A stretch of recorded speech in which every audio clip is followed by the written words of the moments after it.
Peggy was also a rebel, a woman born to flout the bourgeoisie.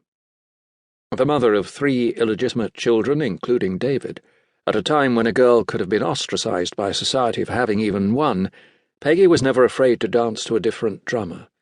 Nor, and again the similarity to David is remarkable, was she afraid to embrace 2 diametrically opposed camps in a relatively short time span.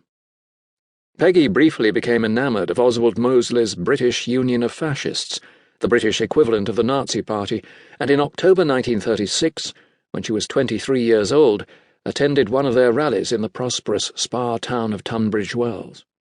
However, according to Peggy's sister Pat, when protesters flung rotten fruit and vegetables at Mosley's followers, Peggy was far more transfixed by the macho swagger of the fascists in their fetching black shirts than by the fracas surrounding her. Yet though an acolyte of the British Union of Fascists, which routinely terrorised Jews all over Britain, less than 10 years later, Peggy had a love affair with Jack Isaac Rosenberg, the son of a wealthy Jewish farrier, and bore him a son, David's half-brother Terry, 9 years his senior. A similar dichotomy is evident in David's own history. In 1976 he was accused of making the Nazi salute while standing up in an open Mercedes convertible, an accusation that he went on to deny. And around the same time also threw out a few positive remarks about Hitler, proclaiming of him, "His overall objective was very good and he was a marvellous morale booster.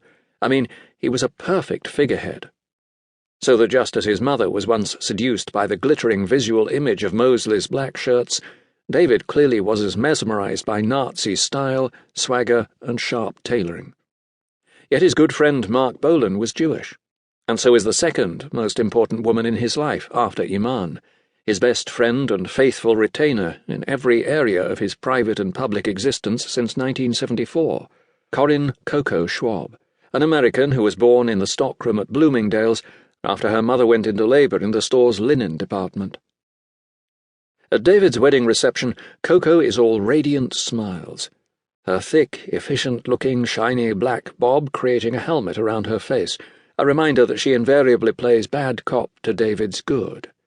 As his gatekeeper and protector, Coco is legendary for her fierceness in eradicating from David's universe all those whom she considers to be undesirable, including his first wife, Angie, and protecting him 24/7 at a cost to her own life and authentic existence.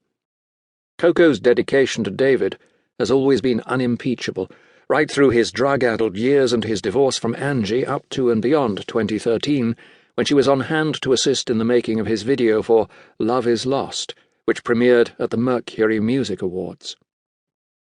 But during the wedding ceremony, as Iman glided up the aisle and joined him at the altar to the tune of April in Paris, the song with which David serenaded her when he proposed, it was inevitable that informed onlookers would speculate on the possibly troubling emotions simmering behind Coco's poised and perfect smiling mask as she witnessed David's wedding and the start of his second marriage. For Coco isn't just David's personal assistant, and her importance to him transcends such categorization, as does her enduring passion for him. Originally a receptionist/secretary at Main Man, Coco was employed by the company to work with David. As the years went by, she became his chief cheerleader, handholder, best friend, and has been thought to secretly harbour passionate desires for him. A Vestal virgin catering to the high priest, or a flesh-and-blood woman with a carnal appetite for him? Tony Zanetta, president of Main Man during those years, remembers Coco saying of David, "I really do love him. I love him so very much." German fashion designer Claudia Skoda first met Coco in 1976, when David, Coco, and Iggy Pop visited her at the Berlin Commune where she was then living and working. David didn't introduce Coco to me, and I initially assumed that she was Iggy's wife. She isn't a beauty queen, but she is intelligent, with sex appeal of a kind. People have said that she was a mother figure to David, but I couldn't see that. She looked after him as if she was his girlfriend, with intimacy. I surmised that they were having an affair, Claudia said.